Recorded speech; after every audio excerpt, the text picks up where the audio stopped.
আলাইকুম, welcome to Dewan recipes. কেমন আছেন সবাই? শীতের আমেজ এসেই গেল, আর শীতের আমেজ মানেই নলেন গুড়ের স্বাদ। তো এখানে আছে আমার যাবতীয় উপকরণ।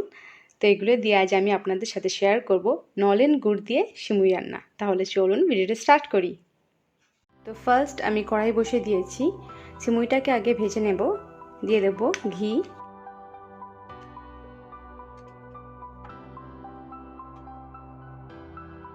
ঘি গরম হলে দিয়ে দেবো এই যে সিমুই। এটা আমার কেনা সিমুই। এটা সিমুইটা একটু ব্রাউন করে নেব।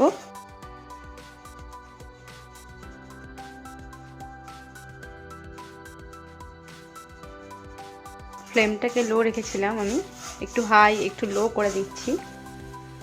তো সিমুইটা আমার ব্রাউন হয়ে এসেছে, এবার তুলে নেব। এই যে দেখুন সুন্দরভাবে হয়ে গেছে।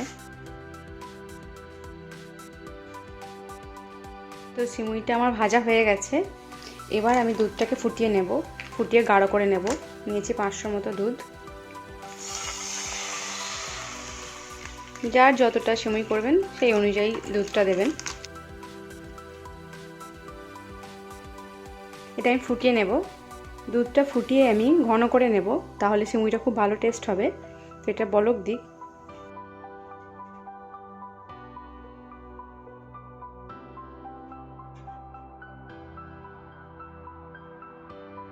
একটু ঘন করব, বেশি না, কারণ সিমুইটা সিদ্ধ করব, না হলে সিমুইটা সিদ্ধ হবে না। একদম অল্প করে নিলে দুধটা। এবার অ্যাড করব।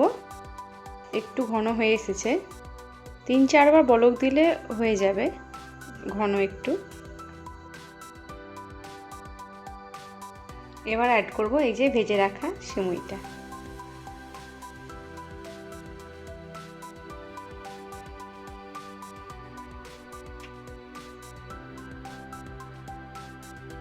ফ্লেমটা আমি লো রেখেছি। যেহেতু এটা আমি করছি নলেন গুড় দিয়ে, সেই জন্য আমি চিনি ইউজ করব না। দিয়ে দেব নলেন গুড়, সাথে দিয়ে দেব মিল্ক মেড বা মিঠাই মেড, আপনার যেটা চয়েস। এটা দিলে একটু রাবড়ি টেস্ট আসে।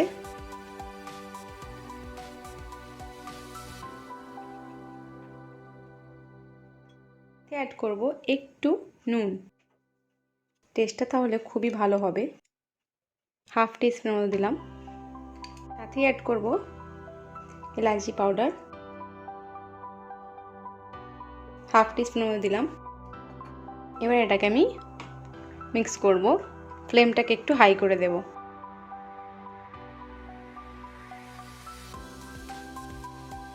নলেন গুড়ের দারুণ একটা স্মেল আসছে। এটা সিদ্ধ হওয়া পর্যন্ত আমি এইভাবে একটু নাড়ব। তো এটা এবার হয়ে এসেছে, দারুণ একটা স্মেল আসছে আর খুবই সুন্দর একটা কালার এসেছে, লাইট ব্রাউন।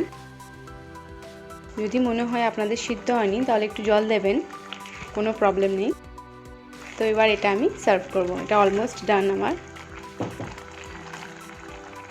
ভিডিওটি যদি ভালো লেগে থাকে তাহলে লাইক, শেয়ার এবং কমেন্টস করে জানাবেন। আর হ্যাঁ, সাবস্ক্রাইব করতে ভুলবেন না। ভালো থাকবেন সবাই। আল্লাহ হাফেজ।